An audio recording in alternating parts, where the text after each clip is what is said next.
لله رب العالمين والصلاة والسلام على سيد الأنبياء والمرسلين وعلى آله وأصحابه أجمعين.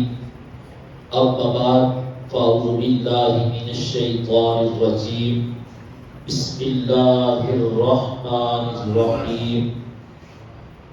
يا أيها الذين آمنوا كتب عليكم الصيام كما كتب على الذين من قبلكم لعلكم تتقون. صدق الله العظيم وصدق رسوله النبي الكريم الأمين الرؤوف الرحيم. إن الله وملائكته يصلون على النبي يا أيها الذين آمنوا صلوا عليه وسلموا تسليما. الصلاة والسلام عليك يا سيدي يا رسول الله وعلى آلك وأصحابك يا سيدي يا حبيب الله. الصلاة والسلام عليك يا سيدي يا خاتم النبيين وعلى آلك وأصحابك يا سيدي يا خاتم المعصومين. معزز و مکرم حضرات سامعین و ناظرین، ماہ رمضان المبارک اللہ کی طرف سے رحمتیں برکتیں لے کر آیا، اور وہی رحمتوں برکتوں والا مہینہ ہم سے جدا ہو رہا ہے. جو احباب پیچھے بیٹھے ہیں، میں گزارش کروں گا ادھر پابندی نہیں بیٹھنے پہ، اگر قریب قریب آ جائیں گے تو مجھے بات سنانے میں، آپ کو سننے میں مزہ آئے گا. اور ویسے بھی جب دین کی بات ہو تو کوشش کرنی چاہیے کہ قریب قریب ہو کر بیٹھیں. اس سے یہ ہوگا کہ آپ کی توجہ گفتگو کی جانب رہے گی، اور ایک ایک لمحہ بیٹھنے پر اللہ آپ کو ثواب عطا فرمائے گا. ماہ رمضان شریف میں آپ کی اسی مسجد میں اجتماعی اعتکاف کا اہتمام، پھر دروس کا سلسلہ، ہمارے محسن فخر السادات پیر سید زین العابدین شاہ صاحب رحمۃ اللہ علیہ، انہوں نے بڑا اچھا یہ سلسلہ شروع کیا تھا، اور مجھے بڑی خوشی ہوئی ہے کہ ان کی فکر ختم نہیں ہوئی. ان کے چاہنے والوں نے ان کی فکر کو آگے بڑھانے کی کوشش کی ہے. تو اللہ تعالیٰ تمام دوستوں کی اس خدمت کو اپنی بارگاہ میں قبول فرمائے. یہ سلسلہ بڑا مشکل ہوتا ہے، دینی کاموں کا بڑی اس میں رکاوٹیں، بڑے معاملات ہوتے ہیں، لیکن یہ اللہ کا فضل اور اس کا کرم ہو تو اللہ بندے کو اس کام کے لیے قبول فرماتا ہے. دنیا کے کاموں کا سلسلہ چلتا رہتا ہے، لیکن دین کا کام ہر بندے کی قسمت میں نہیں ہوتا کہ وہ دین کا کام کرے. یہ وہی بندہ ہوتا ہے کہ جس کو اللہ اس کام کے لیے قبول فرما لیتا ہے.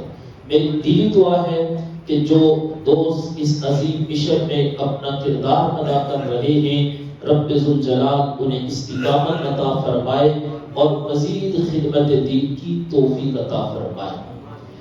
ماہ رمضان شریف ہم سے جدا ہو رہا ہے، لیکن اب ہم نے ماہ رمضان کے بعد کیا کرنا ہے؟ ماہ رمضان میں نمازیں پڑھی گئی، نماز تراویح کی پابندی، قرآن کریم کی تلاوت، صدقہ و خیرات، حقوق اللہ، حقوق العباد، دیگر معاملات زندگی میں ہم بڑا پھونک پھونک کر قدم رکھتے رہے. اسلام کیا کہتا ہے، قرآن کیا کہتا ہے، رمضان کیا کہتا ہے، لیکن پتہ اب چلے گا جب عید کا دن آئے گا، نماز فجر کا وقت ہوگا، اس وقت پتہ چلے گا رمضان سے حقیقی معنوں میں پیار کرنے والے کتنے لوگ باقی رہتے ہیں. ماہ رمضان میں روزے فرض، نمازیں بھی فرض، لیکن پتہ تب چلے گا کہ ماہ رمضان المبارک کے بعد بھی ہم پر 5 نمازیں فرض ہیں. میں نے جو آیت مبارکہ پڑھنے کا شرف حاصل کیا۔ جب رمضان شریف کا آغاز ہوتا ہے، ہر خطیب اسی آیت کو خطبے میں پڑھتا ہے اور لوگوں کو بتاتا ہے، لوگوں رمضان آیا، رمضان کا مقصد کیا ہے؟ میں کہتا ہوں رمضان شریف ہم سے جدا ہو رہا ہے، لیکن اس کا مقصد کیا؟ رمضان کا پیغام کیا؟ رمضان کس لیے آیا تھا؟ رمضان کیا دے کر گیا ہے؟ ہم نے رمضان شریف سے کیا لیا ہے اور ہم نے رمضان شریف سے کس طرح وفا کرنی ہے؟ اللہ تعالیٰ قرآن مجید میں فرماتا ہے، یا ایھا الذین آمنوا کتب علیکم الصیام، اے ایمان والو تم پر روزے فرض کیے گئے، کما کتب علی الذین من قبلکم، جیسا کہ تم سے پہلے لوگوں پر فرض کیے تھے۔ اب روزوں کی فرضیت کا مقصد کیا ہے؟ کیا بندہ بھوکا رہے، بندہ پیاسا رہے، بندہ مشکلات کا سامنا کرے؟ ہرگز نہیں۔ اس کا مقصد یہ ہے لعلکم تتقون، بندے کو تقوی کی دولت نصیب ہو جائے۔ اگر رمضان شریف سے پہلے زندگی گناہوں میں ڈوبی تھی تو رمضان شریف کے شروع ہونے پر بندہ گناہوں کو چھوڑ دیتا ہے اور اللہ کی عبادت میں مصروف ہو جاتا ہے۔ رمضان شریف کا مقصد یہ ہے، اگر رمضان سے پہلے بندہ نماز نہیں پڑھتا تھا، جب رمضان شریف آتا ہے وہی بندہ 5 وقت کا نمازی بن جاتا ہے۔ رمضان شریف کا مقصد یہ ہے، اگر اس سے پہلے قرآن کی تلاوت کا معمول نہیں تھا، جب رمضان آتا ہے بندہ اگرچہ تھوڑا ہی کیوں نہ پڑھ لے، لیکن اس کا دل اس کو اس بات پر مجبور کرتا ہے، اللہ کا مہمان ماہ رمضان آیا ہے اور میں نے اس مہینے میں قرآن کی تلاوت کا اہتمام کرنا ہے۔ اسی طرح باقی مہینوں کی نسبت جب رمضان شریف آتا ہے بندہ زیادہ کوشش کرتا ہے کہ اپنا مال زیادہ سے زیادہ اللہ کی راہ میں دیتا رہے۔ جب رمضان شریف آتا ہے بندہ حقوق اللہ کا اور ساتھ میں حقوق العباد کا زیادہ سے زیادہ اہتمام کرتا ہے، مخلوق خدا کی خدمت کرتا ہے، افطاری کا اہتمام کرتا ہے، غرباء کے گھروں کے اندر راشن بھیجتا ہے، اور پھر اگر کوئی تکلیف دے تو اس پر صبر کرنے کی کوشش کرتا ہے۔ اصل یہ رمضان شریف کا پیغام ہم سمجھنے کی کوشش کرتے ہیں، لیکن کس حد تک؟ صرف رمضان کی حد تک۔ مزہ تب ہے، رمضان سے وفا تب ہے۔ میں اکثر یہ بات کہتا ہوں، اگر ہم اپنی زندگی میں انقلاب لانا چاہیں، زندگی کو بدلنا چاہیں، تو ہمارے پاس بہترین موقع ماہ رمضان کا ہے کہ رمضان شریف کے آنے پر اپنی زندگی کو ہم بدل سکتے ہیں۔ وہ کیسے؟ کہ رمضان میں ہماری روٹین تو بن جاتی ہے معمولات زندگی کو بہتر بنانے میں، لیکن رمضان کے بعد پتہ چلتا ہے کہ ہم نے اس معمول کو آگے بڑھانا ہے یا اس معمول کو ختم کرنا ہے۔ اس واسطے میں آج کے اس پیغام رمضان کے موقع پر تمام دوست و احباب سے یہ گزارش کروں گا کہ جس طرح آپ نے رمضان شریف میں مساجد کو آباد کرنے کی کوشش کی، رمضان کے بعد بھی اللہ کے گھروں کو آباد کریں۔ نماز کی پابندی، جس طرح رمضان شریف میں آپ نے کوشش کی، یقین جانیے شریعت کا حکم رمضان کے بعد بھی ویسے ہی آپ پر لاگو ہوتا ہے۔ رمضان سے پہلے بھی نماز فرض، رمضان میں بھی فرض اور رمضان کے بعد بھی فرض ہے۔ تو اس لیے رمضان کو اگر آپ نے راضی رکھنا ہے اور رمضان شریف سے وفا کرنی ہے تو ماہ رمضان سے وفا کا یہ تقاضا ہے کہ ماہ رمضان کے بعد بھی آپ نمازوں کی پابندی کریں۔ دوسرا انداز ماہ رمضان المبارک سے وفا کرنے کا وہ یہ ہے کہ ماہ رمضان میں ہی ایک کتاب نازل ہوئی جس کو قرآن مجید کہا جاتا ہے۔ جب رمضان شریف آتا ہے تب تو ہمارا تعلق اس کتاب سے بحال ہو جاتا ہے، ہم اس سے تعلق مضبوط کرنے کی کوشش کرتے ہیں، لیکن جیسے ہی رمضان شریف کا اختتام ہوتا ہے تب ہم قرآن کو آہستہ آہستہ آہستہ چھوڑ دیتے ہیں۔ آج اگر ہم اس بات پر غور کریں، ہر گھر کے اندر پریشانی کا سامنا ہے، کہیں پر بیماری ہے، کہیں پر ناجاتیاں ہیں، لڑائیاں ہیں، جھگڑے ہیں، فتنے ہیں، فساد ہیں، معاملات زندگی بہت مشکل ہو چکے ہیں۔ اگر میں اور آپ غور کریں تو اس کا سب سے بڑا جو سبب ہے وہ یہ ہے کہ ہم نے اللہ کے قرآن سے اپنا تعلق کمزور کر دیا ہے۔ ہمارے ملک پاکستان کو اس وقت کون سے مسائل کا سامنا نہیں کرنا پڑ رہا۔ میں بڑی ذمہ داری سے یہ بات عرض کرتا ہوں کہ آج بھی اگر امت مسلمہ اپنا تعلق قرآن سے مضبوط کر لے، ہمارے حکمران امریکہ کے سائے تلے نہیں بلکہ قرآن کے سائے تلے اپنی زندگی بسر کریں، وہ ملک پاکستان کا قانون جو اسلام کے مطابق بنا اور دیگر معاملات پاکستان کے وہ امریکہ کی مرضی کے مطابق نہ چلائیں بلکہ اللہ کے قرآن کی مرضی کے مطابق چلائیں، تو آج بھی ہمارا ملک اس کا نظام چند سالوں میں نہیں بلکہ چند مہینوں میں بہتر ہو سکتا ہے۔ اس واسطے آج ضرورت اس عمل کی ہے کہ ہم اپنا تعلق قرآن کریم سے مضبوط کریں۔ اس سلسلہ میں میں نے جمعۃ الوداع کی اجتماع پر بھی یہ بات عرض کی ہے۔ بہت بڑی بات تو نہیں کرتا، لیکن اللہ کرے کسی کے دل میں یہی بات اتر جائے کہ آپ رمضان شریف کے بعد اپنی زندگیوں میں سکون چاہتے ہو، بیماریوں سے نجات چاہتے ہو، تو ہم سارے راستے اپناتے ہیں۔ ایک راستہ جو بڑا آسان ہے، وَنُنَزِّلُ مِنَ الْقُرْآنِ مَا هُوَ شِفَاءٌ۔ ہم اس طرف رخ نہیں کرتے۔ اللہ نے قرآن میں بیماریوں کی شفا رکھی ہے، مسائل کا حل رکھا ہے، دلوں کا سکون رکھا ہے۔ اگر آپ چاہتے ہیں مسائل سے، مشکلات سے نجات ملے، بیماریوں سے شفا ملے، دلوں کا سکون ملے، گھروں کے اندر بے برکتی ختم ہو اور برکت آ جائے، تو رمضان شریف کے بعد ہر روز ایک معمول بنا لیں۔ 24 گھنٹوں میں صرف 10 منٹ وہ آپ نے اللہ کے قرآن کے لیے نکالے۔ اگر زیادہ وقت دو تو اس میں کوئی حرج نہیں، جتنا زیادہ وقت دو گے اتنی ہی زیادہ اللہ برکتیں عطا فرمائے گا، لیکن کم از کم 10 منٹ کا معمول بنائے۔ اس میں کیا کرنا ہے؟ صرف قرآن کریم کی ایک آیت زندگی کا معمول بنا لیں۔ نماز فجر کے بعد جو بھی ہو، آپ نے قرآن کریم کی ایک آیت پڑھنی ہے، اس کے ساتھ اس کا ترجمہ پڑھنا ہے اور اس کے ساتھ مختصر سی تفسیر پڑھنی ہے۔ مجھے بتاؤ یار، اگر ہر روز آپ فجر کی نماز کے بعد قرآن کی ایک آیت پڑھو گے، اس کا ترجمہ پڑھو گے، اس کی تفسیر پڑھو گے، 30 دنوں کے اندر کتنی آیات ہو جائیں گی؟ کتنی آیات ہو جائیں گی جی؟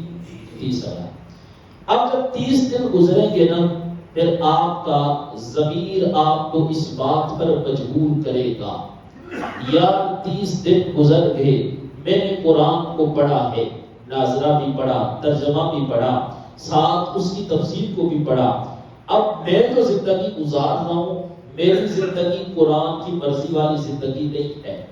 میں زندگی ایسے گزار رہا ہوں، قرآن یہ حکم دے رہا ہے۔ میں زندگی ایسے گزار رہا ہوں، قرآن یہ حکم دے رہا ہے۔ میں اپنی زندگی میں جھوٹ بول رہا ہوں، قرآن کہتا ہے لعنت اللہ علی الکاذبین۔ میں اپنی زندگی میں لوگوں کی غیبت کرتا ہوں، قرآن کہتا ہے یا ایھا الذین آمنوا اجتنبوا کثیرا من الظن ان بعض الظن اثم ولا تجسسوا ولا یغتب بعضکم بعضا۔ قرآن مجھے اس سے منع کرتا ہے۔ میں اپنی زندگی میں بدگمانی سمجھتا ہوں، کرتا ہوں، بدگمانی سے کام لیتا ہوں، بدگمانی کو پھیلاتا ہوں۔ قرآن کہتا ہے یا ایھا الذین آمنوا اجتنبوا کثیرا من الظن۔ اے لوگو، قرآن فرماتا ہے یا ایھا الذین آمنوا، اے ایمان والو، تم بہت زیادہ گمانوں سے اجتناب کرو۔ کیوں؟ فرمایا ان بعد الظن اسم، کچھ گمان ایسے ہوتے ہیں جو گناہ ہوتے ہیں۔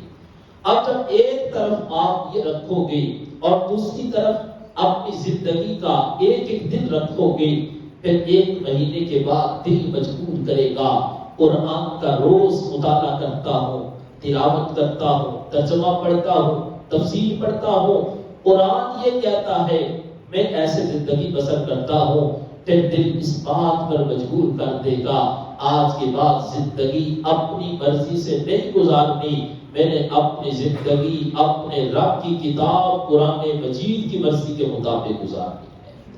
پھر ہماری زندگی میں تبدیلی آ سکتی ہے، زندگی بہتر ہو سکتی ہے، اور پھر اس کی برکت سے اللہ ہمیں خوف خدا کی دولت سے مالا مال فرما دے گا۔ جب ہم قرآن پڑھیں گے، آج کتنے کتنے فتنوں نے جنم لیا ہوا ہے، کوئی اللہ کی توحید پر کوئی اٹھاتا ہے تو کوئی امام الانبیاء صلی اللہ علیہ وآلہ وسلم آپ کی ناموس پر، کوئی ختم نبوت پر اعتراض کرتا ہے، تو کوئی حضور علیہ السلام کی ازواج مطہرات پر، کوئی حضور کی بیٹیوں کا انکار کرتا ہے، کوئی حضور کے اصحاب پر انگلی اٹھاتا ہے۔ میں کہتا ہوں بہترین حال یہ ہے جب آپ کا تعلق قرآن سے مضبوط ہو جائے گا، اس کی برکت سے اللہ آپ کے ایمان کی حفاظت کی دولت آپ کو عطا فرما دے گا۔ تو اس لیے تمام دوست و احباب یہ سمجھیں کہ ماہ رمضان کا پیغام ہے کہ ہم اللہ کے قرآن سے اپنا تعلق مضبوط کریں۔ اور ویسے بھی اگر ہم اسی بات پر غور کر لیں کہ قرآن کی برکتیں کیا ہے، تو اللہ تعالیٰ نے تمام مسائل کا حل، جیسے سورہ فاتحہ ہے، فرمایا گیا کہ جو بندہ سورہ فاتحہ 100 مرتبہ کسی پانی پر دم کر کے مریض کو پانی پلا دے، اللہ تعالیٰ مریض کو شفا عطا فرما دیتا ہے۔ سورہ بقرہ ہر گھر کے اندر ہم نے ایک ذہن بنا لیا کہ پتہ نہیں ہمارے گھر میں کسی نے جادو کر دیا، کسی نے تعویذ کر دیے، جنات نے ڈیرا لگا لیا، میرے بھائی کسی نے کچھ نہیں کیا، اگر کیا ہے تو ہم نے خود اپنے آپ پر ظلم کیا ہے۔ وہ ظلم کیا کیا کہ ہم نے اللہ کے قرآن سے اپنا تعلق کمزور کر دیا ہے۔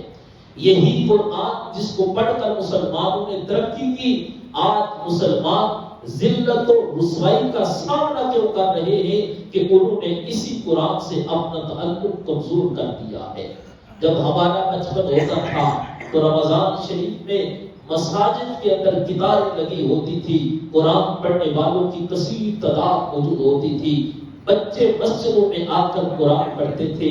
لیکن اب کیا؟ اب ہم نے قرآن کو اپنے گھروں کے اندر الماریوں کی زینت بنایا ہے۔ مساجد میں قرآن تو موجود ہے لیکن قرآن پڑھنے والے بہت کم نظر آتے ہیں۔ پھر ہم کہتے ہیں جادو ہے، تعویذ کر دیے، جنات نے ڈیرے لگا دیے۔ یارو آؤ تو صحیح قرآن کیا کہتا ہے۔ میرے آپ کے کریم محبوب علیہ السلام نے فرمایا جس گھر کے اندر سورہ بقرہ کی تلاوت کی جائے، فرمایا وہاں پر کبھی بھی جنات قابض نہیں ہو سکتے، اللہ تعالیٰ اس گھر کے اندر برکتیں عطا فرما دیتا ہے۔ تو اس واسطے ضرورت اس عمل کی ہے کہ ہم قرآن کی طرف آئیں۔ پھر سورہ یاسین ہے، ہر روز نماز فجر کے بعد اس کی تلاوت کا معمول بنایا جائے۔ فائدہ کیا ہوگا؟ ہر شخص روتا ہے، کاروبار تو ہے اس میں برکت نہیں، فلاں کام تو شروع کیا چل نہیں رہا، زندگی ہے پر سکون نہیں، گھر کا ماحول ہے لیکن ماحول میں بے برکتی ہے۔ تو میں نے کہا آؤ پھر قرآن کی طرف۔ میرے آپ کے قریب محبوب علیہ السلام فرماتے ہیں جو بندہ صبح کے وقت سورہ یاسین کی تلاوت کرتا ہے، فرمایا اس کی برکت سے اللہ اس کی دینی دنیاوی تمام حاجتوں کو پورا فرما دیتا ہے۔ اب بات میری ہو تو شک ہو سکتا ہے، کسی اور کی ہو تو شک ہو سکتا ہے، لیکن میرے اور آپ کے قریب محبوب کی زبان مبارک سے جو الفاظ نکلتے ہیں کائنات کا رب ان کو پورا فرما دیتا ہے۔ بلکہ میرا تو وجدان، میرا یقین، ہر مسلمان کا ایمان ہے قد نرا تقلب وجهک فی السماء، ایک ہے سرکار کا فرمانا، ایک ہے میرے محبوب کے ذہن میں کسی بات کا خیال آ جانا۔ جب سرکار کے ذہن میں خیال آتا ہے تو اللہ اس کو بھی پورا فرما دیتا ہے۔ تو جب سرکار فرماتے ہیں میرے محبوب کی زبان سے جو بھی نکلتا ہے اللہ اس کو پورا فرماتا ہے۔ امتی کا اس پر ایمان ہے، اگر ہم اس پر یقین کر لیں تو یقین جانیے جب صبح کا وقت ہو آپ سورہ یاسین کی تلاوت کریں، تلاوت کے بعد اللہ سے دعا مانگیں، یا اللہ میں تو گنہگار ہوں پر یہ تیرے محبوب کا فرمان ہے، میں نے اس پر عمل کیا اور تجھ سے دعا کرتا ہوں یا اللہ تو ہمیں اس کی برکتوں سے مالا مال فرما۔ ایک دن یہ عمل کر کے تو دیکھو، سورہ یاسین پڑھ کر گھر سے نکلو اور پھر دیکھو کہ اللہ تعالیٰ کتنی برکتوں سے مالا مال فرماتا ہے۔ اس لیے تمام احباب یہ کوشش کریں کہ فجر کی نماز کے بعد ہمارے معمولات زندگی میں ایک معمول سورہ یاسین کی تلاوت کا بھی ہو۔ مغرب کی نماز کے بعد سورہ واقعہ، فرمایا جس گھر میں پڑھی جاتی ہے کبھی بھی اس گھر میں فاقہ نہیں آ سکتا۔ یار میں اور آپ پتہ نہیں کس جانب چلے گئے، بڑی معذرت کے ساتھ میں اس چیز کا انکار تو نہیں کرتا، جو اللہ والے ہوتے ہیں اللہ انہوں نے بڑی شان عطا فرمائی ہوتی ہے، ان کی زبان میں بڑی تاثیر ہوتی ہے، وہ جب اللہ سے مانگتے ہیں تو اللہ ان کی دعا کو قبول فرما لیتا ہے۔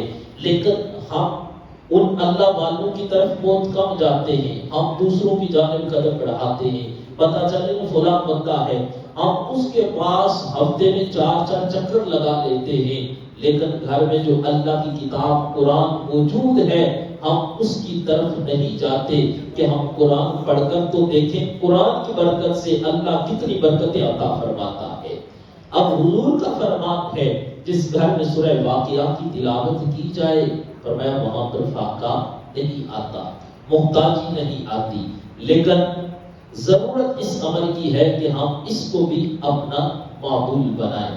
اگر خود سمجھتے آپ گھر میں موجود نہیں تو گھر والوں کو بتائیں کہ آپ لازمی اہتمام کریں سورہ واقعہ کی تلاوت کا۔ نماز عشاء کے بعد تقریباً اکثر مساجد میں بھی اہتمام ہوتا ہے، قرآن حضرات بھی بتاتے ہیں سورہ ملک اس کی تلاوت کا معمول بنائیں۔ فائدہ کیا ہے؟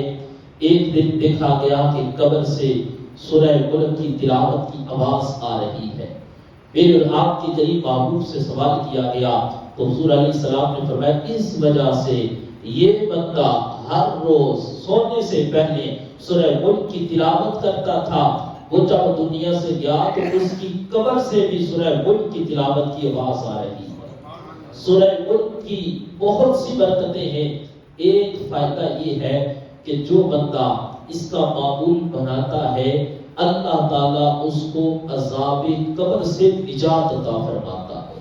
یار کون ہے وہ مسلمان جس کے دل کی یہ تمنا نہیں کہ قبر کے عذاب سے اس کو نجات نہ ملے؟ ہر بندہ اللہ سے دعا کرتا ہے یا اللہ مجھے قبر کے عذاب سے نجات عطا فرمانا۔ تو اب دعا کے ساتھ اگر ہمارا عمل بھی یہ ہو، زبان پر دعا ہو، ساتھ یہ عمل ہو کہ ہر روز ہم سورہ ملک کی تلاوت کا معمول بنا لیں تو یقین جانیے ایک مہینہ یہ اعمال کر کے دیکھو، مہینے کے بعد زندگی خود بدل جائے گی اور آپ کی زندگی میں انقلاب برپا ہو جائے گا۔ لفظ انقلاب جو ہے یہ ہم تو سمجھتے ہیں ملک میں انقلاب نہیں آ رہا، میں کہتا ہوں کبھی بھی ملک میں انقلاب نہیں آ سکتا اس وقت تک جب تک ہماری زندگیوں میں انقلاب نہیں آ سکتا۔ اگر ہم اپنی زندگی کو نہیں بدلیں گے تو گھر کا نظام نہیں بدلے گا۔ جب بندے میں انقلاب نہیں آئے گا تو گھر میں نہیں آئے گا، گھر میں نہیں آئے گا تو محلے میں نہیں آئے گا، محلے میں نہیں آئے گا تو شہر میں نہیں آئے گا، شہر میں نہیں آئے گا تو ملک میں نہیں آئے گا۔ انقلاب کا واحد حل یہ ہے کہ ہم اپنی زندگیوں کو بدلنے کی کوشش کریں، ہم اپنی اصلاح کریں، اپنی اولادوں کی اصلاح کریں، اپنی اولادوں کی جب تربیت کریں تو اس وقت انہیں یہ بتائیں کہ تم نے اپنی زندگی اپنی مرضی سے نہیں گزارنی، اپنی زندگی انگریز کی مرضی کے مطابق نہیں گزارنی، تم نے اپنی زندگی گزارنی ہے تو اللہ کے قرآن کی مرضی کے مطابق گزارنی ہے۔ آج ہم اسلام کا نام تو لیتے ہیں لیکن بڑی معذرت کے ساتھ ہمارے گھروں میں لٹریچر جو چلتا ہے وہ انگریز کا چل رہا ہے۔ ہم بچوں کی جب تربیت کرتے ہیں تو اس وقت یہ نہیں دیکھتے اسلام کیا کہتا ہے، ہم اس وقت دیکھتے ہیں انگریز کی تعلیم کیا ہے۔ جو کچھ بچے ادھر سے دیکھتے اس کو زندگی میں اپناتے، اپنانے کے بعد وہی بچے جب جوان ہوتے، جن سے والدین کی بہت زیادہ توقعات ہوتی ہیں، وہی بچے اپنے والدین کے نافرمان ہوتے ہیں۔ سبب کیا ہوتا ہے کبھی اس پر غور نہیں کیا۔ سبب یہ ہوتا ہے جب تربیت کا وقت تھا تب ہم نے اسلام کو مد نظر نہیں رکھا، جس کی وجہ سے ہمیں مشکلات کا سامنا کرنا پڑتا ہے۔ اگر تربیت کے وقت قرآن پڑھایا ہوتا، وہی بچہ جوان ہوتا، جب ماں باپ سے بات کرتا تو فوراً سوچتا قرآن کہتا ہے اُفٍ وَلَا تَنْهَرْهُمَا، ان سے اونچی آواز میں بولنا، ان کو گالیاں دینا، لڑائی جھگڑا کرنا بڑے دور کی بات ہے۔ اسلام تو ان کے سامنے اف کرنے کی بھی اجازت نہیں دیتا۔ تو اس واسطے آج ضرورت اس امر کی ہے کہ آج ماہ رمضان المبارک کا اختتام ہونے والا ہے، یہ برکتوں رحمتوں والا مہینہ ہم سے جدا ہو رہا ہے۔ میں اور آپ آپس میں اپنے اپنے کے ساتھ عہد کریں کہ ہم نے رمضان سے وفا کرنی۔ کیا کرنا ہے رمضان سے؟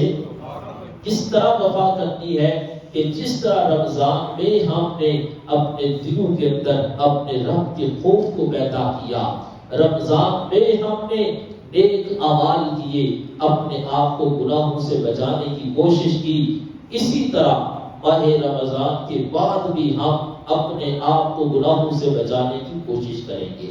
اللہ تعالیٰ ہم سب کو عمل کی توفیق عطا فرمائے۔ جو باتیں میں نے آپ کے سامنے عرض کی، اللہ تعالیٰ ہم سب کو عمل کی توفیق عطا فرمائے۔ یہ گلستان رب ذوالجلال اس کو ہمیشہ آباد رکھے، یہاں سے قرآن و سنت کا پیغام عام ہوتا رہے، اور جو احباب اس عظیم مشن میں کام کر رہے ہیں رب ذوالجلال انہیں استقامت عطا فرمائے، اس عظیم مشن کو آگے بڑھانے کی توفیق عطا فرمائے۔ عاشق رسول حاجی مشتاق احمد قادری رحمۃ اللہ علیہ اور پیر سید زین العابدین شاہ صاحب رحمۃ اللہ علیہ، ان شخصیات کا اس موقع پر بہت کردار ہے۔ ہمیں اپنے محسنین کے احسان کو یاد رکھنا چاہیے۔ گزشتہ سال مجھے یاد ہے اسی موقع پر رمضان شریف میں حاضر ہوا تھا، تو میں نے ایک بات عرض کی تھی کہ شاہ صاحب بڑا دین کا کام کر رہے ہیں تو ہمیں شاہ صاحب کی قدر کرنی چاہیے۔ میں نے ساتھ یہ بات عرض کی تھی کہ ہم سنی بریلوی حضرات میں یہ بڑی کمزوری ہے کہ جب تک بندہ زندہ ہو اس وقت تک ہم اس کی قدر نہیں کرتے، اور جب مر جائے تو تب ہم اس کی بڑی تعریفیں کرتے ہیں۔ ابھی بھی ان کا مشن زندہ ہے، اللہ ان کے درجات کو بلند فرمائے۔ جس طرح کے وہ نڈر تھے، بے باک تھے، دین کے ساتھ مخلص تھے، اور جو جذبہ اللہ نے انہیں عطا فرمایا تھا وہ بہت کم لوگوں کو ملتا ہے۔ لیکن ہمارے پاس موقع ہے کہ ہم پھر بھی دین کی قدر کریں، جو لوگ دین کی خدمت کرتے ہیں ہم ان کی قدر کریں اور اس عظیم مشن کو آگے بڑھائیں۔ اللہ تعالیٰ عمل کی توفیق عطا فرمائے۔ وما علینا الا البلاغ۔